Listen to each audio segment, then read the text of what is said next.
आप लोगों का स्वागत है केन मौर्य क्लासेस में। आज हम केन मौर्य क्लासेस में आज आप लोगों का क्लास 12 यूपी बोर्ड का शुरू करेंगे फिजिक्स। और इस पे आप लोगों को रेगुलर क्लास वीडियोस मिलने लगेंगी। कोशिश हमारा यही रहे कि रेगुलर वीडियो ही डालें, और कंडीशन ये भी रहेगी कि ऑफलाइन ही क्लासेस चलेंगे। सिर्फ आप लोगों को वीडियोज मिलेगा क्योंकि हमको फिक्स टाइम पे क्लास लेने के लिए टाइम नहीं मिल पाएगा, ठीक है ना। इसलिए अभी फिलहाल आज क्लास शुरू कर रहे हैं और इसको ध्यान से देखिए, पढ़िए। और ज़्यादा टॉपिक नहीं, ज़्यादा बहुत लंबा नहीं, अभी स्टार्टिंग है तो थोड़ा बहुत छोटा छोटा ही वीडियोस बनाएंगे। तो आप लोग देखिए, फिजिक्स में आप मैक्सिमम लेकर के एनसीईआरटी को लेकर के नहीं चलेंगे, ठीक है। जो रेफरेंस बुक आती है या फिर कह सकते हैं कुमार मित्तल की जो बुक आती है, साइड बुक आती है, उससे हम लोग पढ़ा जाएगा फिजिक्स, ठीक है ना। और फिजिक्स में जो इसमें पहला यूनिट दिया गया है, ठीक है, पहला यूनिट है हम लोगों का स्थिर वैद्युतिकी, ठीक है ना, इलेक्ट्रोस्टैटिक्स, ठीक है। चलिए तो इसमें देखते हैं, चैप्टर का नाम देख लेते हैं क्या है। सबसे पहले तो यूनिट कौन सा है। यूनिट है आप लोगों का फर्स्ट। वैसे आप लोगों का थंबनेल में मिल जाएगा, यूनिट आप लोगों का है फर्स्ट। और फर्स्ट यूनिट में आप लोगों का फर्स्ट पार्ट का यूनिट कौन सा है, फर्स्ट यूनिट है, ठीक है। जिसमें आप लोगों का इसमें पार्ट भी देख लीजिए, पार्ट भी आप लोगों का है फर्स्ट, ठीक है। फर्स्ट यूनिट है और फर्स्ट पार्ट है, ठीक है। फर्स्ट यूनिट का जो आप लोगों का नाम है, वो नाम क्या है,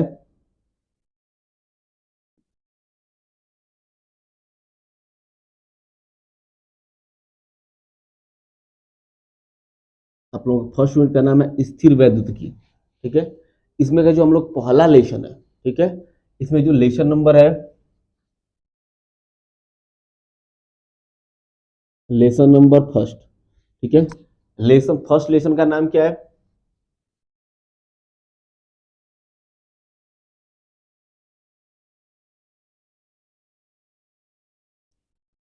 वैद्युत आवेश तथा क्षेत्र। वैद्युत आवेश तथा क्षेत्र या वैद्युत आवेश तथा वैद्युत क्षेत्र, ठीक है, ये भी कह सकते हैं। तब ये हो गया आप लोगों का पहला पार्ट हो गया। पहले पार्ट का पहला यूनिट शुरू कर रहे हैं, पहले पार्ट का पहला यूनिट शुरू कर रहे हैं, इसका नाम है स्थिर वैद्युतिकी, ठीक है। अब यहाँ पर लेसन आप लोगों का फर्स्ट लेसन क्या हो गया, विद्युत आवेश। अब देखो स्थिर वैद्युतिकी, स्थिर वैद्युतिकी में हम लोग चर्चा किसकी करते हैं, स्थिर वैद्युतिकी में हम लोग स्पेशली चर्चा करते हैं किसी भी स्थिर आवेश की, ठीक है। किसकी चर्चा करेंगे, किसी भी स्थिर आवेश के, मतलब कहीं पर भी कोई आवेश अगर रेस्ट पोजीशन में है, स्थिर अवस्था में है, तो उस आवेश को या उस आवेश के ऊपर जो भी हम लोग अध्ययन करेंगे, उस अध्ययन को हम लोग कहेंगे स्थिर वैद्युतिकी, ठीक है। नोट कर लीजिए, ठीक है। आप लोगों का हो गया यूनिट का नाम और लेसन का नाम, ठीक है। तो बाकी अब लेसन को ही सिर्फ लेकर चला जाएगा।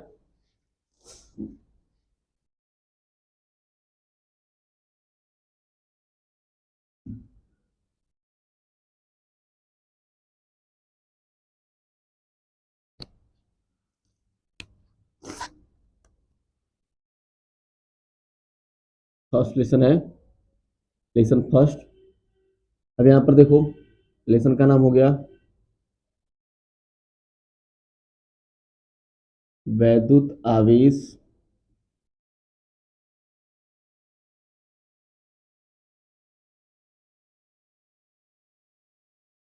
तथा क्षेत्र। वैद्युत आवेश तथा क्षेत्र, इससे हो गया हम लोग का इस चैप्टर का नाम।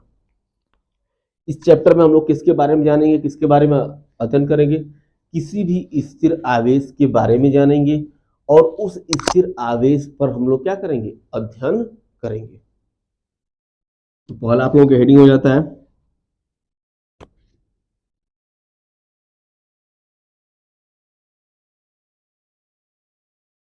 विद्युत आवेश।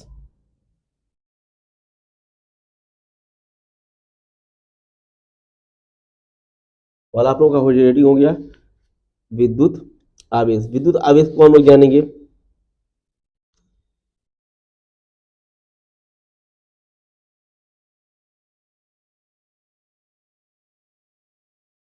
देखो स्थिर विद्युत आवेश होता क्या है, इसके ऊपर विचार थोड़ा सा करो कि एक्चुअल में विद्युत आवेश होता क्या है।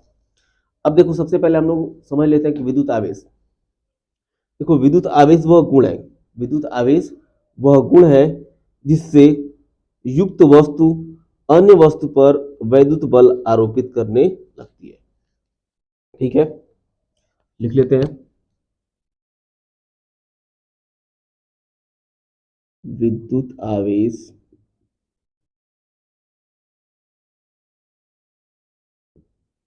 वह गुण है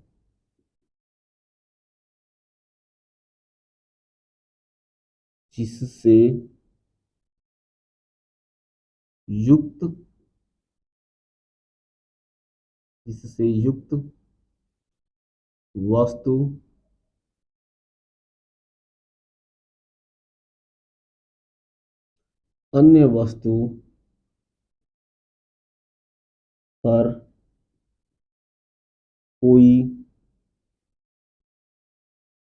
बल आरोपित करने लगती है। ठीक है, वैद्युत आवेश होता क्या है? वैद्युत आवेश एक प्रकार का किसी भी वस्तु का एक गुण होता है। किसी भी वस्तु का क्या होता है? एक प्रकार का गुण होता है जिससे युक्त कोई भी वस्तु किसी दूसरी वस्तु पर या तो आकर्षण बल का अनुभव कराएगी या तो प्रतिकर्षण बल का अनुभव कराएगी। ठीक है, हम लोग यहाँ क्या किए हैं कि विद्युत आवेश वह गुण है जिससे युक्त वस्तु अन्य वस्तु पर कोई बल आरोपित करने लगती है। वह बल आकर्षण भी हो सकता है, वह बल प्रतिकर्षण भी हो सकता है। अब देखो, जैसे ये दो मार्कर है, दो मार्कर को पास लेकर के आ रहे हैं, दो मार्कर को क्या करें? पास लेकर के, मतलब क्या है? इन सबों के ऊपर अभी करंट टाइम में कोई भी आवेश नहीं है। जब इनके ऊपर कोई भी आवेश नहीं है तो दोनों को हम पास लेके आएंगे तो ना ही आकर्षण बल का अनुभव हो रहा है और ना ही प्रतिकर्षण बल का अनुभव हो रहा है। ठीक है, आकर्षण बल का अनुभव नहीं हो रहा है, प्रतिकर्षण बल का अनुभव भी नहीं हो रहा है, दोनों का अनुभव नहीं हो रहा है। इसका मतलब इसके ऊपर कोई भी आवेश नहीं है। लेकिन अगर इन दोनों पर आवेश उत्पन्न हो जाए तो, अगर इन दोनों पर आवेश उत्पन्न हो जाए तो, जैसे आप लोग बचपन से भी पढ़ते हैं, 12th में आगे इतने समझदार हो चुके हैं, दो ऑब्जेक्ट हैं, दो वस्तु है, एक पर हो गया है धन आवेश और एक पर है ऋण आवेश। फिर ऐसे ही दूसरा कोई अदर ऑब्जेक्ट है, एक पर है धन आवेश, दूसरे पर है ऋण आवेश। एक और ऑब्जेक्ट ले लेते हैं, एक पर है ऋण आवेश, दूसरे पर भी क्या है? ऋण आवेश। ठीक है, तो अब देखो होगा क्या कि यहाँ पर इसके ऊपर भी आवेश है, इसके ऊपर भी आवेश है, लेकिन अभी एक है नहीं कि प्लस है कि माइनस है। तो अब देखो, इस पर क्या है? प्लस है, इसके ऊपर क्या है? माइनस है। इसके ऊपर भी गड़बड़ हो गया, दोनों पर प्लस प्लस कर देते हैं। इसके ऊपर भी प्लस है, इसके ऊपर भी प्लस है, इसके ऊपर माइनस है, इसके ऊपर भी क्या है? माइनस है। जब हम लोग देख रहे हैं ये वाली वस्तु भी आवेशित है, ये वाली भी वस्तु भी आवेशित है, दोनों की दोनों जो वस्तु में आवेशित है, तो इसका मतलब है कि ये दोनों वस्तु या तो आकर्षण उत्पन्न करेंगी एक दूसरे के प्रति या तो प्रतिकर्षण उत्पन्न करेंगी। तो अगर विपरीत आवेश है तो यह एक दूसरे को क्या करेंगी? आकर्षित करेंगी। ठीक है, लेकिन अगर यहीं पर समान है, अगर समान आवेश है तो एक दूसरे को क्या करने लगेंगी? प्रतिकर्षित करने लगेंगी। समझ में आ रही बात? तो ये हो गया आवेश। कि आवेश, फिर से एक बार सुन लीजिए, कोई भी आवेश किसी वस्तु के भीतर का वह गुण है जिसके कारण वह क्या करने लगता है? अपने अंदर एक प्रकार का क्या करने लगता है? गुण दिखाने लगता है, जिसके कारण वह किसी वस्तु को आकर्षित भी कर सकता है और प्रतिकर्षित भी कर सकता है। एक बार फिर से सुन लेते हैं। विद्युत आवेश किसी वस्तु का वह गुण होता है जिसके कारण वह किसी अन्य वस्तु पर क्या करने लगता है? बल आरोपित कर सकता है, या धनावेशित भी हो सकता है, ऋणावेशित भी हो सकता है। स्क्रीनशॉट ले लीजिए। अब देखा जाएगा आवेश के प्रकार। क्या देखा जाएगा? आवेश के प्रकार। आवेश कितने प्रकार का होता है? तो आवेश होता है मुख्य रूप से दो प्रकार का।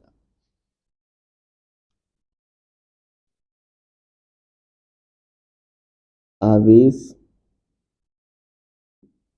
के प्रकार।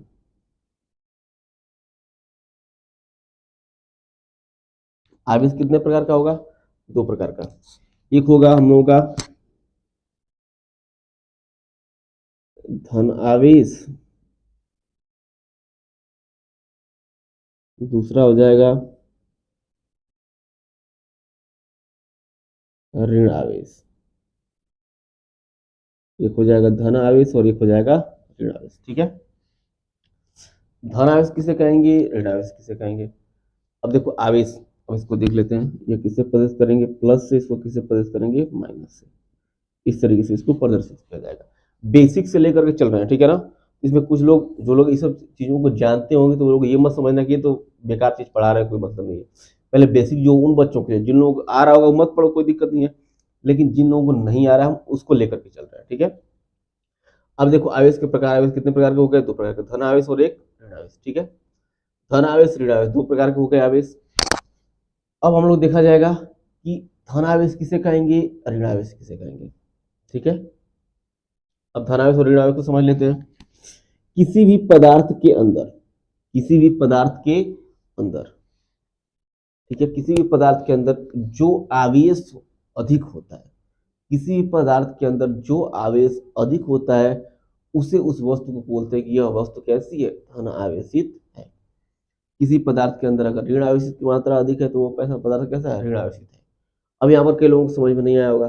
अब देखो, जैसे मान लेते हैं सोडियम ले लेते हैं, सोडियम का एटॉमिक नंबर कितना होता है, 11। अब इसके अंदर 11 क्या होगा, प्रोटॉन। ठीक है, और इसके बाह्य कक्षाओं में कितने इलेक्ट्रॉन होंगे, इस वाले में होगा 2, इस वाले में 8 और इस वाले में होगा 1।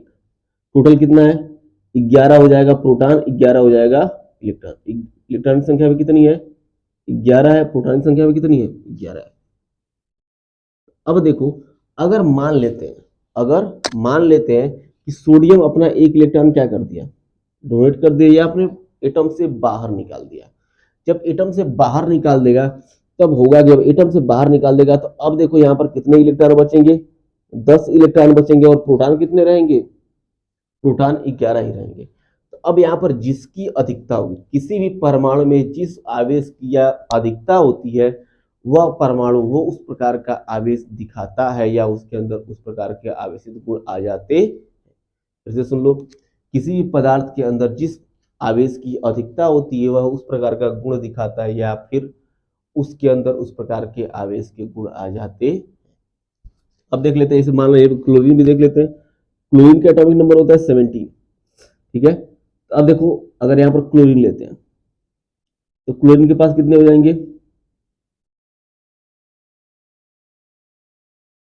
1 2 3 4 5 6 7, 7 इलेक्ट्रॉन क्लोरीन के पास भी हो गए।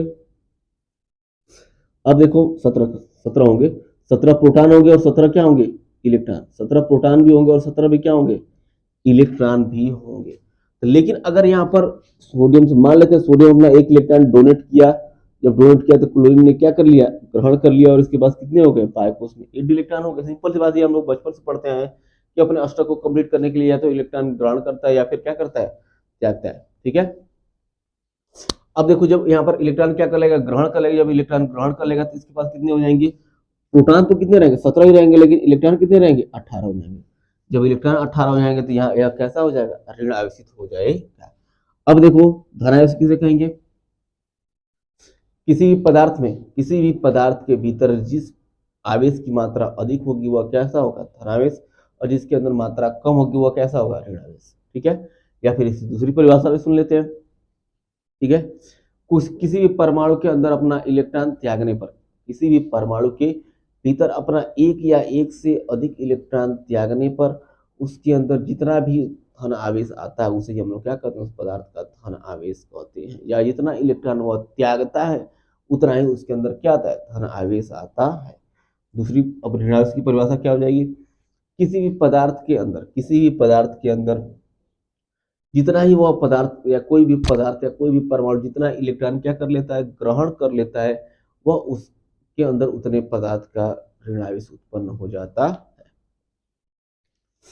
ठीक है, नोट कर लीजिए, बहुत ज्यादा पूछा नहीं जाएगा, बस समझने के लिए बता रहे हैं। अब इसके बाद नंबर आता है अगला इलेक्ट्रॉन सिद्धांत परिकल्पना का। इलेक्ट्रॉन सिद्धांत परिकल्पना में क्या होगा?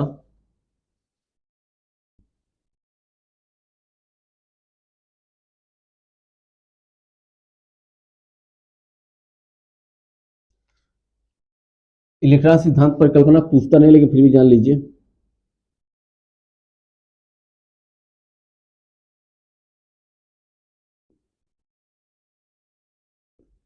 सिद्धांत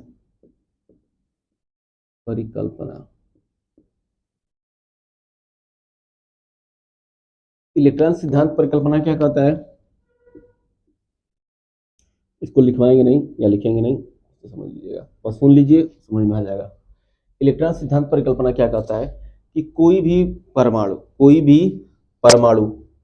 एक या एक से अधिक, कोई भी परमाणु एक या एक से अधिक इलेक्ट्रॉन त्यागने पर, एक या एक से अधिक इलेक्ट्रॉन त्यागने पर धनावेशित होता है तथा एक या एक से अधिक इलेक्ट्रॉन ग्रहण करने पर ऋण आवेशित होता है। इन दोनों के मिश्रित रूप को ही हम लोग क्या कहते हैं? इलेक्ट्रॉन सिद्धांत परिकल्पना कहते हैं। फिर से एक बार सुन लीजिए। कोई भी एटम, ठीक है, कोई भी एटम, ठीक है, कोई भी एटम अपना इलेक्ट्रॉन त्यागता है और दूसरा कोई भी एटम इलेक्ट्रॉन क्या कर लेता है? ग्रहण कर लेता है। तो ये दोनों मिलकर के क्या करते हैं? एक दूसरे नए एटम का क्या कर देते हैं? निर्माण कर देते हैं। अब देखो, इलेक्ट्रॉन सिद्धांत परिकल्पना ही क्या कहता है कि कोई भी परमाणु अपना इलेक्ट्रॉन त्यागता है, त्यागने के फलस्वरूप वह धनावेशित हो जाता है, और कोई भी परमाणु इलेक्ट्रॉन को ग्रहण कर लेता है, ग्रहण करने के फलस्वरूप क्या होता है? ऋण आवेशित हो जाता है। ठीक है, ये हो गया इलेक्ट्रॉन सिद्धांत परिकल्पना। सिंपल सी बात है यार। देखो, अगर इलेक्ट्रॉन त्यागेगा, कोई भी इलेक्ट्रॉन कब त्यागेगा? जब कोई इलेक्ट्रॉन ग्रहण करने वाला होगा। मान लो कि हम अंबानी है, गरीब आदमी है, लेकिन मान लो कि अंबानी है, ठीक है, तो अगर हम किसी को दान देना चाहते हैं, 2 रुपया अगर किसी को दान देना चाहते हैं, तो दान देने जाएंगे, किसको दान देंगे? अगर सामने कोई भिखारी बैठा रहेगा तभी तो वैसे ही जब एक इलेक्ट्रॉन त्यागता है तो दूसरा इलेक्ट्रॉन क्या कर लेता है? ग्रहण कर लेता है। ठीक है, चलिए अब आगे चलते हैं। अब चलते हैं अगला हेडिंग, आवेश का मात्रक। इसके बाद हो जाएगा, तो मिटा ही दो,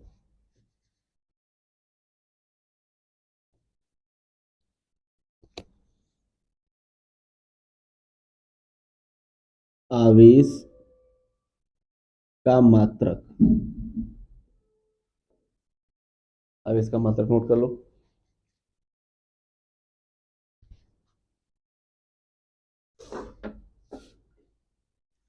अब आवेश का मात्रक जानने से पहले तो आवेश तो सबको पता चल गया है। अब आवेश का देख लेते, फार्मूला हम लोग इसको 10th में तो पढ़े ही होंगे। आवेश इक्वल टू क्या होता है?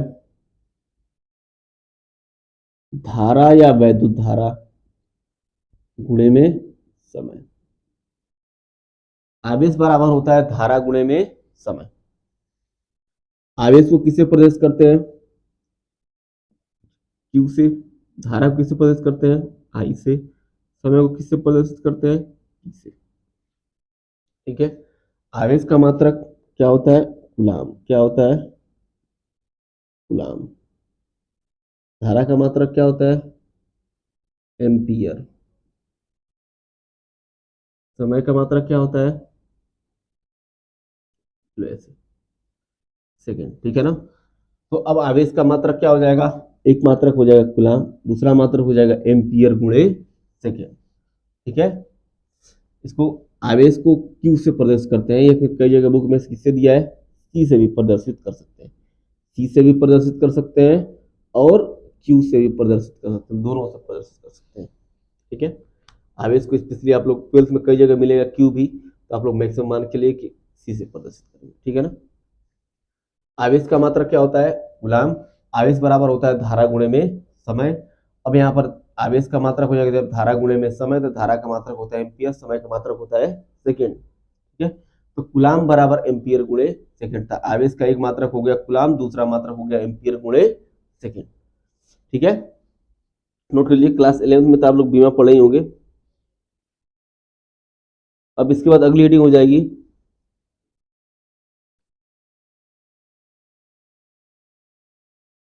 आवेश संरक्षण का सिद्धांत।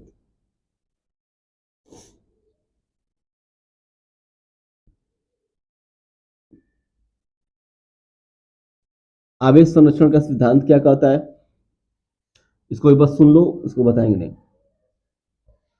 इस तरीके से हम लोग बहुत पहले पढ़े हैं कि ऊर्जा को ना ही उत्पन्न किया जा सकता है, ऊर्जा को ना ही नष्ट किया जा सकता है। ठीक वैसे ही आवेश संरक्षण का सिद्धांत भी यही कहता है कि आवेश को ना ही हम लोग उत्पन्न कर सकते हैं और आवेश को ना ही नष्ट कर सकते हैं।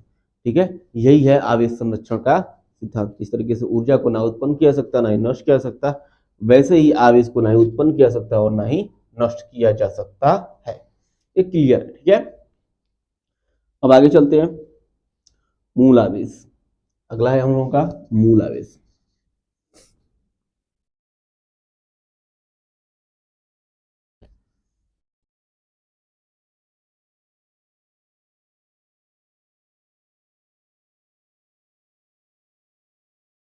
मूल आवेश किसे कहेंगे,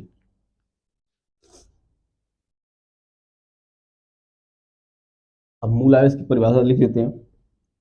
तो लिख लो, कहीं बताया नहीं जाएगा मूल आवेश की परिभाषा, बस इसलिए बता दे रहा है, बाकी ये सब तो तुम सब पढ़े ही हो।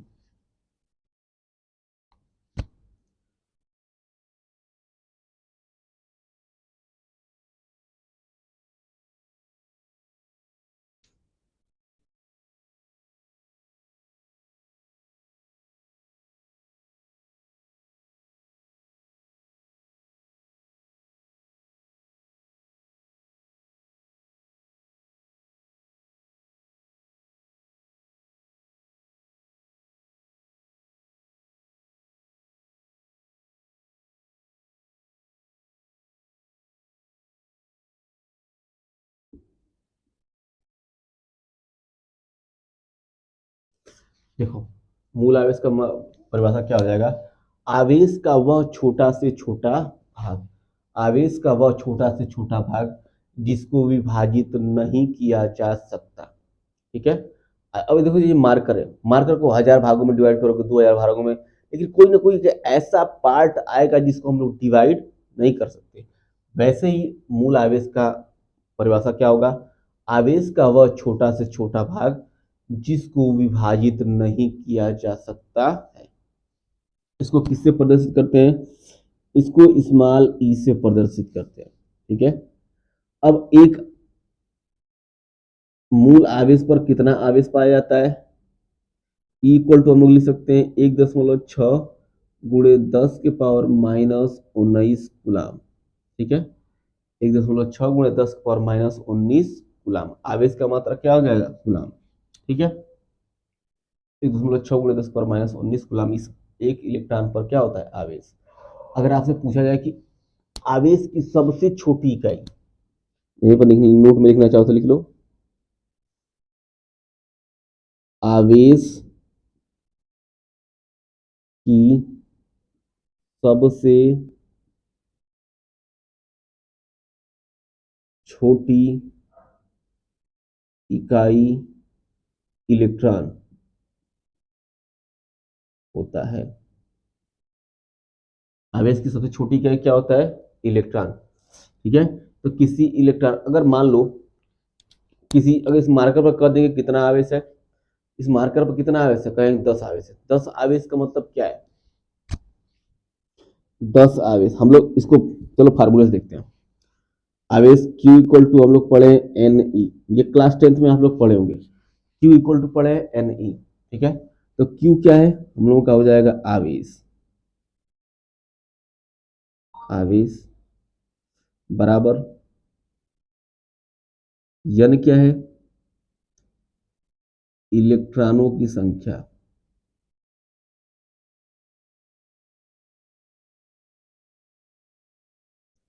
की संख्या, और गुणे में यहां पर क्या हो जाएगा, इलेक्ट्रॉन। ठीक है, तो आवेश तो दिखाई दे रहा है ना, चलो ठीक है, एक बार देख लेते हैं दिख रहा है कि नहीं।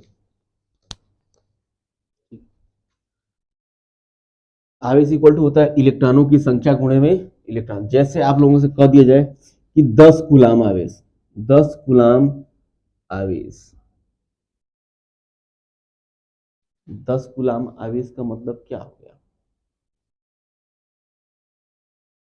10 दिया गया ना, 10 कूलाम आवेश का मतलब ये हो गया कि यहाँ पर एन की जगह कितना है 10, एन बराबर कितना है 10, और गुणे में इलेक्ट्रॉन बराबर कितना है 1.6 गुणे 10 पावर माइनस 19, या इसको ऐसे लिख सकते हैं 10 गुणे में इलेक्ट्रॉन, वही हम लोगों का हो जाएगा 10 कूलाम के बराबर। वही क्या हो जाएगा 10 कूलाम के बराबर हो जाएगा। तो आवेश बराबर होता है इलेक्ट्रॉनों की संख्या गुणे में इलेक्ट्रॉन, तो 10 कूलाम इक्वल टू हो जाएगा 10 इंटू ई। इससे क्या पता चल रहा है कि किसी भी पदार्थ पर जो आवेश की मात्रा होती है वह इलेक्ट्रॉनों का क्या होता है, पूर्ण गुणज होता है। इलेक्ट्रॉनों का किसी भी अगर 50 आवेश है, 100 आवेश है, 1000 आवेश है, तो वह 1000 क्या बताता है, वो इलेक्ट्रॉनों की संख्या को बताता है कि कितने हजार इलेक्ट्रॉन वहां पर उपस्थित हैं। तो अगर वहां पर किसी जैसे इस पर कितने आवेश मान लेते हैं 50 आवेश इस पर उपस्थित है, अगर इस पर 50 आवेश उपस्थित है तो कैसे पता चलेगा 50 आवेश उपस्थित है, क्योंकि 50 आवेश उपस्थित होने का मतलब क्या है कि यहाँ पर इलेक्ट्रॉनों की संख्या कितनी है 50 है। ठीक है, यहाँ पर इलेक्ट्रॉनों की संख्या कितनी है 50 है। अगर यहाँ पर पूछा जाए कि यहाँ पर कितना है, तो 1 कूलाम आवेश इक्वल टू आप लोगों का मिल जाएगा n इक्वल टू क्या मिलेगा 1 इंटू 1.6 इंटू 10 के पावर माइनस 19। ठीक है, यहाँ पर इलेक्ट्रॉनों की संख्या कितनी है 1। इसको आज नोट कर लीजिए, आज बस इतना ही पढ़ाया जाएगा और कोशिश यही रहेगी कि रेगुलरिटी के साथ चले। और आप लोग इसको चैनल को सब्सक्राइब कर लीजिए के एन मौर्य क्लासेज, और सर्च कीजिए, सर्च करके आप लोग अपने दोस्तों के साथ भी इसको शेयर कीजिए, और जितना भी बेहतर आप लोगों को लगे कमेंट लाइक कर दो, दबा कर लाइक ठोकिए। ठीक है, बस आज के लिए इतना ही, धन्यवाद।